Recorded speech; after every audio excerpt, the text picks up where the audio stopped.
Hi Beatle people, welcome back to A Beatleful Life. In today's video I'm going to give you my thoughts on the movie Yesterday. I just went to see it 2 days ago. I did put my thoughts on my blog, but I also wanted to make a video. I want to say before I start, this video is going to contain major spoilers about the movie, so if you haven't seen the movie, do not watch this video or the movie will be spoiled for you. So we're going to jump right into it. So when I first saw the trailer for this movie, I wasn't sure if I was gonna go see it. I thought the idea was a little weird and almost wrong in a way, that just this guy was getting famous off of singing Beatles songs because nobody else remembered the Beatles. But after seeing it, I still think it's a little bit of a strange idea, but it's not meant to be taken seriously, of course. So one thing I do want to point out is that I at times had trouble understanding the characters' accents. It is a British film, but that was mostly at the beginning of the film that I had that problem, so it took away from the beginning of the movie for me, like the first few scenes, but you kind of get used to the way they speak as the movie goes on. Perhaps that was just me, I'm not sure. So I'm going to start with the music component. I thought the main character, Jack is his name in the movie, I thought he was a good singer. I enjoyed his performances. I think my favorite was probably when he sang Help on the rooftop, because that was like a modernized version, and it fit. It was like a very appropriate song for what he was feeling at that point in the movie. Like, he's in this state of despair, like how much longer can he go on living a lie, you know, performing music that everyone thinks he wrote but he actually stole, sort of. One little point I want to make about the music is I wish that the Beatles songs were introduced in like a more of an order that kind of showed the progression of their music, instead of the way the songs are put in the movie. It's kind of all different eras of Beatles music being thrown together, like Strawberry Fields with I Want to Hold Your Hand, things like that. But that's, again, just personal preference. I think they could have started with the earlier songs, progressed into the later ones, because it's not really feasible that he would be creating songs that are so completely different all at the same time, perhaps, you know. So that's just something I thought. I did find, after hearing Jack's covers of the Beatles throughout the whole movie, over the end credits they played the real Hey Jude, and I thought that was particularly meaningful. You know, hearing the real Beatles after this movie. Now, getting onto the plot point, I guess. Something I definitely want to point out is this is a lot more of a romantic comedy than it appears in the trailer, at least the trailer I saw on TV, and the first one that I saw online. A lot of the scenes, well, maybe not a lot, but some of the scenes in the movie deal only with the romantic relationship between the two main characters, and that wasn't really something that was in the trailer. The trailer really pushed the Beatles side of the plot, not the romantic side, so it's a little bit misleading. I thought you know, I pretty much could have done without the romantic part of the storyline. I'm gonna get into one particular scene in a minute, and you'll probably know which one I'm talking about if you've seen it. But I just want to get into some little other things that I enjoyed before I talk about the big scene.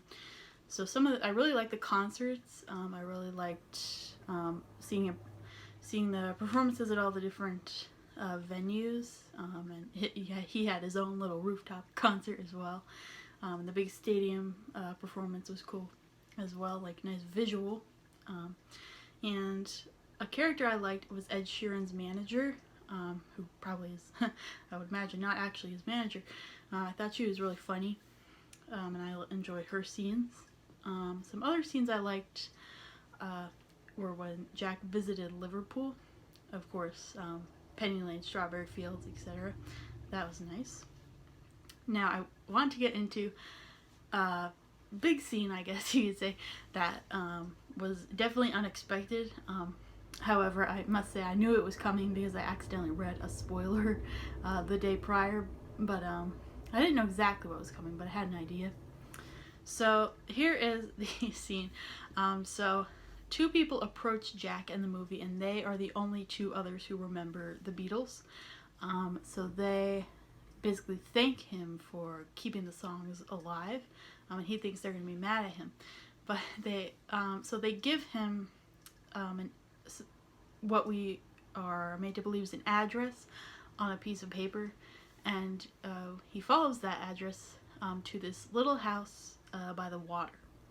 And we don't know who's in that house, but this is a scene that made me very emotional because who opens the door but John Lennon, who is still alive in the movie and is now 78 years old. From what I understand, from what I read, he's played by Robert Carlyle, and this actor is given a lot of, maybe not a lot, but makeup to look exactly like what John Lennon probably would have looked like at 78 years old. And he says, something to the effect of, "I can't believe you're alive. You made it to 78 years old." I became very, very emotional. I think I've watched some other people's reviews of this movie, and they had a similar reaction as well. It was a very unexpected scene. A lot of people expected Paul and Ringo to be in the movie. They didn't expect something like this. So basically, in that scene, John gives Jack some advice about love and life. It's a short scene, but it's something that you definitely don't expect in the movie, as I said. So basically what John tells him is what makes Jack decide to reveal to everybody the truth about the music, and also getting the girl in the end as well. But yeah, so that was definitely a memorable part of the movie for me. So I guess we'll get to the overall view. Overall, I would say this was a good movie, but it wasn't great. I would have liked it to be a little bit heavier on the Beatles side of the plot. For instance, they could have talked more about the cultural and social impact of the Beatles, as opposed to just the music itself. I also felt the end of the movie was a little bit rushed, but overall I think this movie set out to show the importance of the Beatles, and that's what it did. So it did what it set out to do. I would recommend this movie to any Beatles fan, as long as you remember not to take it too seriously, and just kind of enjoy it for its somewhat silly plot. But yeah, overall, if I was to give it a star rating, maybe, what do people give? What's the maximum? 4 or 5 stars? I'd maybe give it 3. But that's just my thoughts coming from a big Beatles fan. So again, I would recommend this movie if you don't take it too seriously. But that is going to do it for today's video. So thank you very much for watching, and be sure to subscribe to my channel if you want to see more things like this. And as always, I'm going to leave my blog and social media links in the description, so you can check those out if you want. And as always, have a Beatleful day, everybody. Bye-bye.